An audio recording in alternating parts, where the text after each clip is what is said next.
Budget पेश हुआ है भारत सरकार का। और आज के जो अखबार है, अखबार भरे पड़े हैं कि हमने बहुत लुभावना बजट दिया, हर चीज़ को ध्यान में रखा, खास करके देश का विकास कैसे हो इस बात के ऊपर बड़ा जोर दिया गया। ये ठीक है कि उन्होंने रक्षा में बढ़ोतरी की, स्वास्थ्य में बढ़ोतरी की, लेकिन और बहुत सारी चीज़ें हैं जिनको भी ध्यान रखना पड़ेगा। चाहे वो एजुकेशन है, रोड्स हैं, आपके स्पोर्ट्स है, बहुत सारे ऐसी डिपार्टमेंट हैं जिनमें बहुत बड़ी अनदेखी होती है। टोटल बजट जो है 53,05,00,000 का है। टोटल बजट जो किया 53.5 लाख रुपये।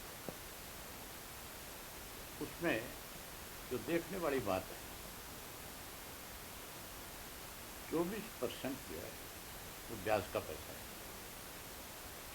जो कर्जा है, ब्याज नहीं, जो सरकार को कर्ज लेना है, इसमें 24% तो कर्ज लेना है और 14.04% जो है लाख जो है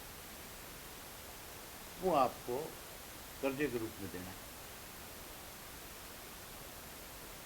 ये उन्होंने अपने आप जो बजट जो पेश किया, प्रस्तुत किया, उसमें दर्शाया, दिखाया बाकायदा तौर पे कि हमारी ये स्थिति है। इन परिस्थितियों में भी सरकार पूरा पैसा खर्च नहीं कर पाई। जो पिछले साल का बजट था, जिसमें प्रधानमंत्री की अपनी योजनाएं जो थी, उनमें भी जो पैसा प्रावधान किया गया था वो खर्च नहीं कर पाए, वो भी पैसा लैप्स हुआ। अगर प्रधानमंत्री की अपनी योजनाओं में पैसा पूरी तरीके से खर्च नहीं हो रहा, तो फिर बाकी आप कहाँ उम्मीद करोगे, किससे उम्मीद करोगे?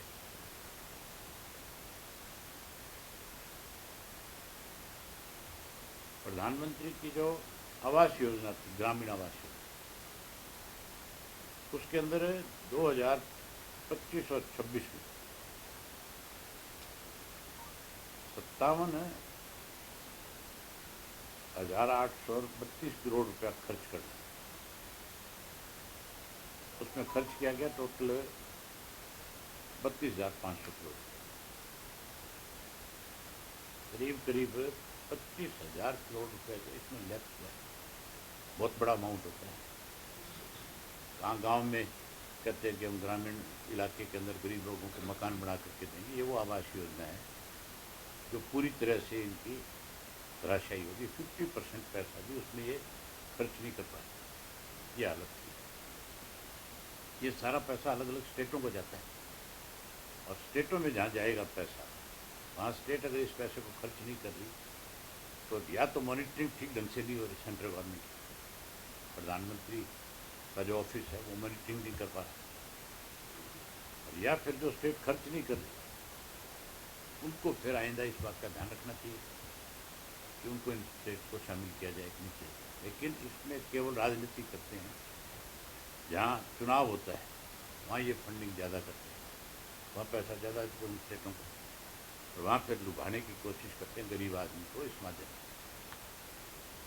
इसी तरह से प्रधानमंत्री की जो शहरी आवास योजना थी, उसमें 3500 करोड़ रुपए का था कि हम 3500 करोड़ रुपया खर्च करेंगे गरीब आदमी को वहाँ पे, जिससे मदद करेंगे। उसमें तो सुन के हैरानी होगी, केवल 300 करोड़ रुपया,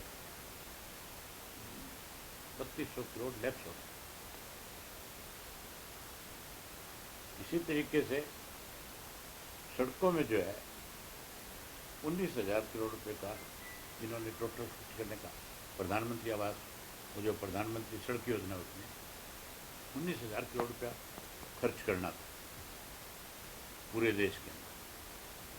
ये बाकायदा तौर के ऊपर हर ब्लॉक से मांगते हैं कि किस ब्लॉक के अंदर कौन सी सड़क नहीं बननी है या कौन सी सड़क की मरम्मत होनी है या किस सड़क को चौड़ा करना है।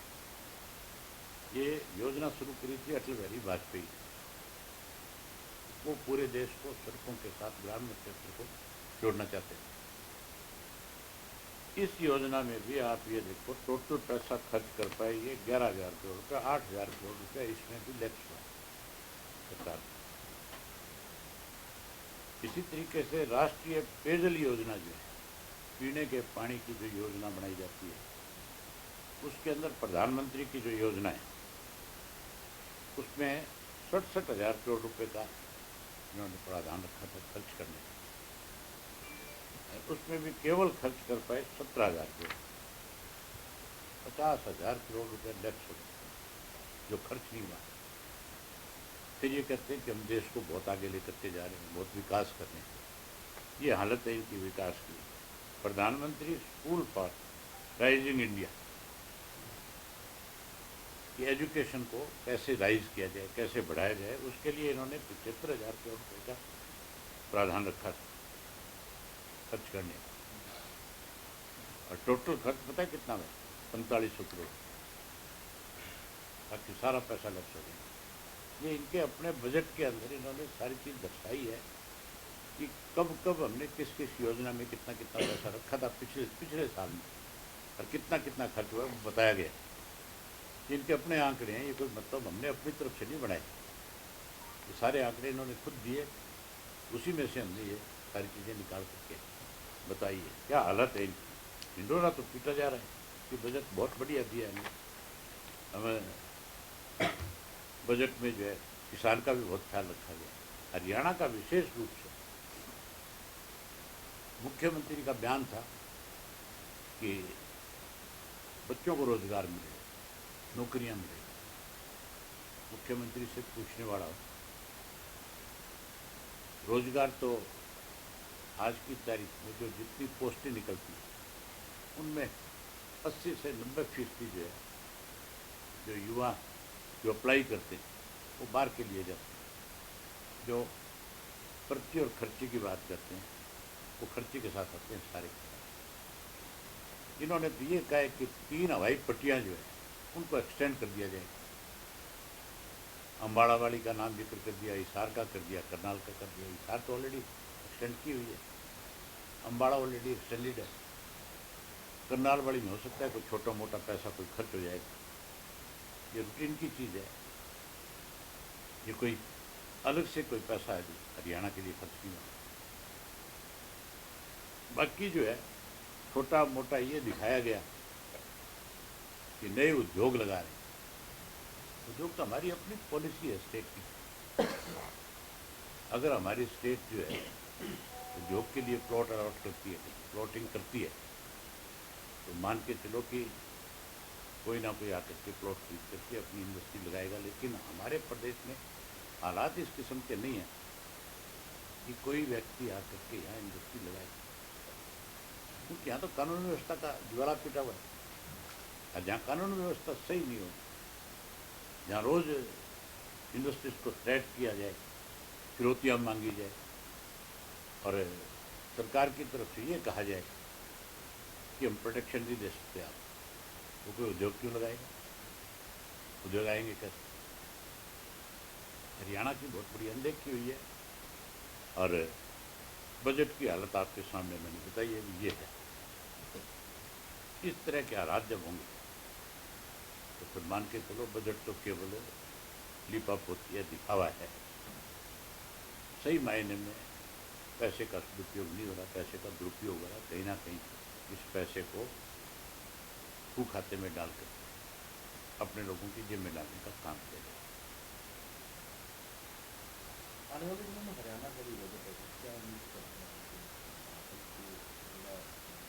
मनोहर लाल खट्टर जी जो हमारे मुख्यमंत्री थे, उन्होंने एक नई रिवायत डाली कि लोगों से पूछ करके बजट तैयार करें। आज भी कोई लीक पीटी जा रही है। हर बार कर्जा बढ़ता है, तो कर्जा बढ़ रहा है तो फिर आप उम्मीद कैसे कर सकते हैं? हमारे वक्त के अंदर तो चौटाला साहब चीफ मिनिस्टर थे, बजट टोटल 22-23 हज़ार करोड़ रुपए का था, 3,000 करोड़ रुपया कर्जा था। लेकिन जिस दिन हम सत्ता छोड़ करके गए उस दिन 3,000 करोड़ रुपया खजाने में छोड़ करके गए। तो बहुत बड़ी बात थी कि 3,000 करोड़ रुपया उस टाइम के अंदर, जो आज 3,000 जो है, आप ये मान के चलो 3 लाख करोड़ के बराबर है। आज की सरकार की हालत ये है, कांग्रेस के टाइम में भी, आज भी बीजेपी के टाइम में, हर वर्ष जो है कर्जा बढ़ रहा है, और कर्जे के साथ साथ जो पैसा चुकाया जाता है ब्याज के रूप में, वो बढ़ रहा है। तनख्वाह देने को पैसा नहीं है। अब की बार आप देखना, नरेगा में दिवाला पिट जाएगा। 125 दिन की बात करते हैं, ये 40% देंगे कहाँ से, आएगा कहाँ से? देश के प्रधानमंत्री ने बजट में तो आ गया कि हम 95,000 करोड़ रुपया खर्च करेंगे नरेगा में, लेकिन जिस किसी स्टेट को देंगे वो स्टेट 40% कहाँ से लेंगे, वो कैसे दे देगी?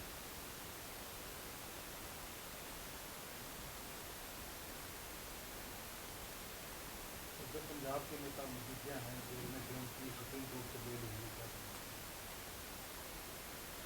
इस देश में कहते हैं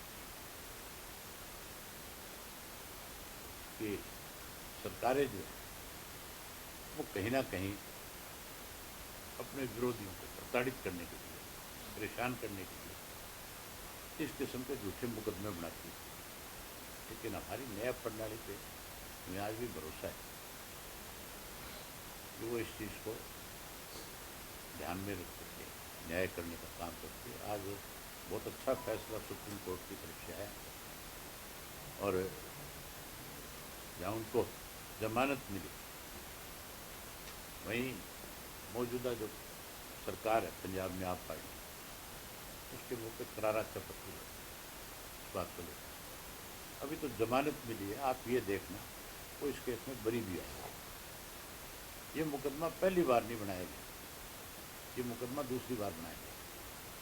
पहले भी इसी तरह का मुकदमा बना करके उनको जेल में भेजा गया था, उसमें भी सुप्रीम कोर्ट से जमानत हुई थी, और अब फिर उसी को, सेम केस को, उसका पुलंदा इतना बड़ा कर दिया कि उसको पढ़ते पढ़ते भी जिसको फैसला लेने में समय लगा। लेकिन सुप्रीम कोर्ट ने जो आज फैसला सुनाया, उससे केवल उनको राहत नहीं मिली, बल्कि उनके मुँह पे करारा चपत है। और दूसरी सरकारों को भी अब आगे सोचना पड़ेगा कि किसी के खिलाफ अगर तुम इस तरह का झूठा मुकदमा दर्ज करो तो फिर तुम्हारी सारी की सारी पोल खुल जाएगी।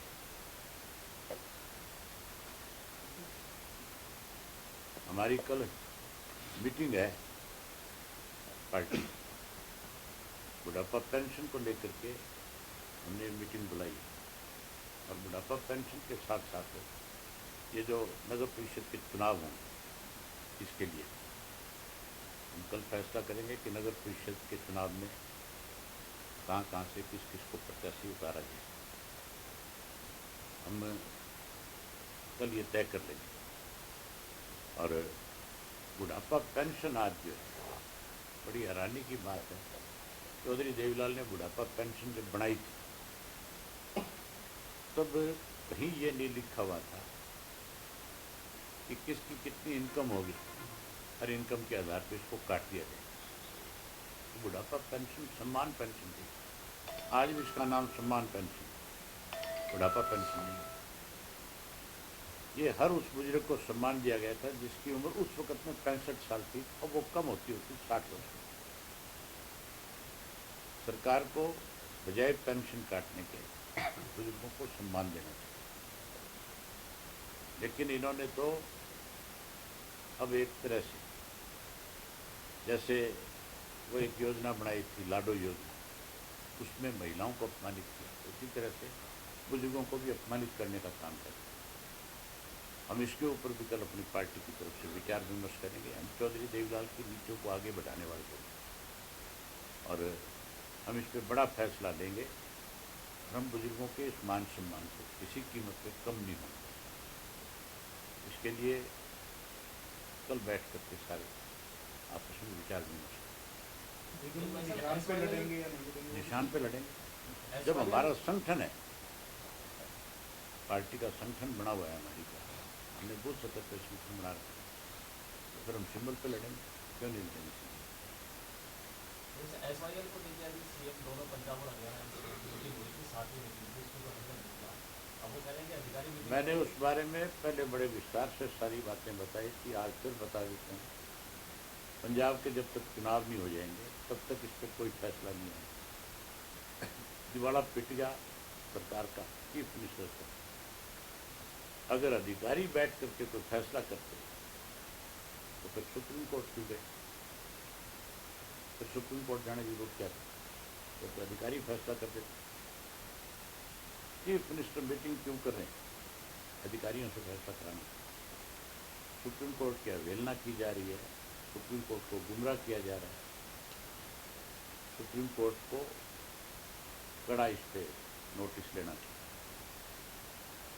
जो लोग अनदेखी कर रहे हैं उनके खिलाफ सख्त एक्शन लेना चाहिए।